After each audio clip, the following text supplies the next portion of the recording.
Jharkhand ropeway के हादसे में मृतकों के आश्रित को 5-5 लाख मुआवजा, सीएम बोले केस दर्ज करें।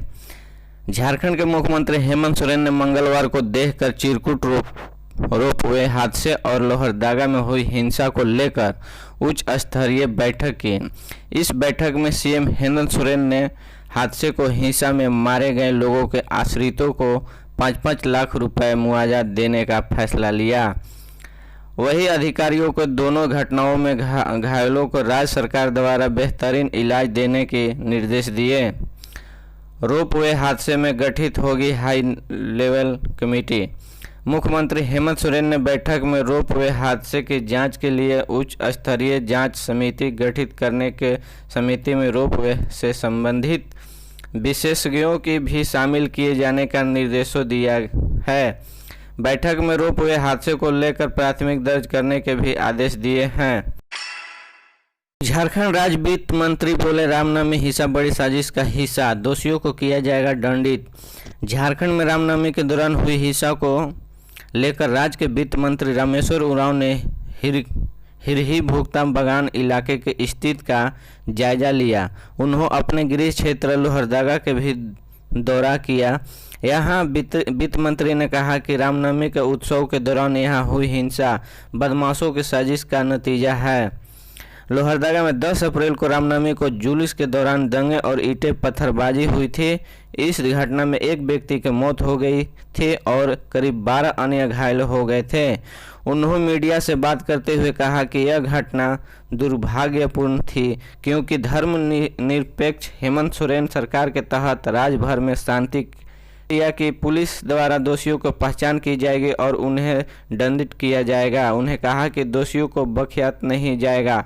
साथ ही कहा कि हिंसा के सिलसिले में कुछ लोगों को हिरासत में लिया गया है और जांच के बाद कार्रवाई शुरू की जाएगी। पूर्व मुख्यमंत्री ने लगाए सरकार को आरोप। आगे मंत्री ने कहा कि पुलिस के प्रशासन स्थिति की निगरानी कर रहे हैं। के देवघर में रेस्क्यू ऑपरेशन खत्म, हादसे में 4 की मौत, 40 को बचाया। झारखंड के देवघर जिले में केवल कार की टक्कर से 40 घंटे से अधिक समय के बाद हवा के बीच में 3 रोपवे में फंसे 40 से अधिक लोगों को वायुसेना के 2 हेलीकॉप्टरों और दर्जनों अधिकारियों के जोखिम भरे ऑपरेशन में बचाया गया। देवघर के उपायुक्त मंजूनाथ भैंजी ने कहा कि भारतीय वायुसेना भारत तिब्बत सीमा पुलिस और राष्ट्रीय आपदा प्रतिक्रिया बल एनडीआरएफ के संयुक्त टीमों द्वारा बचाया अभियान चलाया गया। दुर्घटना के मरने वाले संख्या का 4 हो गई है, जब कल शाम को बचाए जाने के दौरान एक व्यक्ति हेलीकॉप्टर से गिर गया। एक भयावह वीडियो में दिखाया गया है कि आदमी हेलीकॉप्टर से लटकी हुई रस्सी पकड़े हुए थे, इससे पहले कि वह अचानक अपनी पकड़ खो बैठा और गिर गया। भविष्य के युद्ध को लेकर वायुसेना प्रमुख BR चौधरी ने दी चेतावनी। कल शाम में सूर्यास्तों के बाद बचाव अभियान को रोकना पड़ा, क्योंकि रोपवे पहाड़ियों के घिरे एक सूर्य में लेकिन के घने जंगलों से होकर गुजरा है। झारखंड के मुख्यमंत्री हेमंत सोरेन ने रोपवे के हादसे के उच्च स्तरीय जांच के आदेश दिए हैं। चिरकुट रोपवे पर हुई घटना और उसमें हुई मौतों पर भी अपने झारखंड देवघर एयरपोर्ट जल्द शुरू होगी उड़ान, DGCA मिला लाइसेंस, रात्रि सेवा अभी नहीं। देवघर एयरपोर्ट को director general of civil aviation DGCA license मिल गया है। इसके साथ ही अब जल्द ही यहां से घरेलू उड़ान शुरू हो सकेगी। वहीं देवघर एयरपोर्ट के उद्घाटन की तिथि की घोषणा अब किसी दिन भी कर दी जाएगी। DGCA से मिला लाइसेंस एरोड्रोम को नियमित रूप से लैंडिंग, उतरने और टेक ओवर उड़ने के नियमित स्थान के रूप से इस्तेमाल करने के लिए अधिकृत किया गया है। देवघर एयरपोर्ट के लिए लाइसेंस देवघर आसांस 24 के नाम और अस्थायी ई-मास एयरपोर्ट की श्रेणी का अन्य वितरण इसके एयरपोर्ट का नियमावली में निहित है। शुरुआत को देवघर एयरपोर्ट के घरेलू विमान सेवा शुरू होगी। अब देवघर एयरपोर्ट की रात्रि विमान सेवा शुरू नहीं होगी। संसाधन अधिक बढ़ने के बाद ही इंटरनेशनल फ्लाइट और 24 घंटे विमान सेवा शुरू हो पाएगी। हालांकि DGCA ने लाइसेंस मिलने के बाद यहां से उड़ान भरने को लेकर की उम्मीद काफ़ी बढ़ गई है। मालूम यह है कि करीब एक माह पहले DGCA के टीम ने देवघर एयरपोर्ट को ऑपरेशन एरिया की कैलिब्रेशन समेत एयरपोर्ट का टेक्निकल सिविल सरकारी स्कूल के स्थिति सुधारनी है तो अधिकारी जाए स्कूल। शिक्षा मंत्री जगन्नाथ महतो ने दी नसीहत। झारखंड के शिक्षा मंत्री जगन्नाथ महतो ने स्कूल शिक्षा एवं साक्षरता विभाग के अधिकारियों से कहा है कि वे सिर्फ अपने कार्यालय में बैठकर कार्य नहीं करें। सरकारी स्कूलों की स्थिति सुधारनी है तो वे स्कूलों को दौरा करें। इस दौरान बच्चों का मनोबल बढ़ाएं और अभिभावकों को इच्छा शांति लाने का प्रयास करें। मंत्री मंगलवार को स्कूल शिक्षा एवं साक्षरता विभाग द्वारा बच्चों के शैक्षणिक नुकसान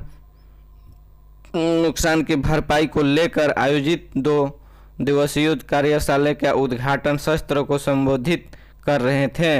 उन्होंने सवाल उठाया कि सरकारी स्कूलों में बच्चों को पोशाक, भोजन, किताब, कॉपी से लेकर सभी सुविधाएं मुफ्त दी जाती है।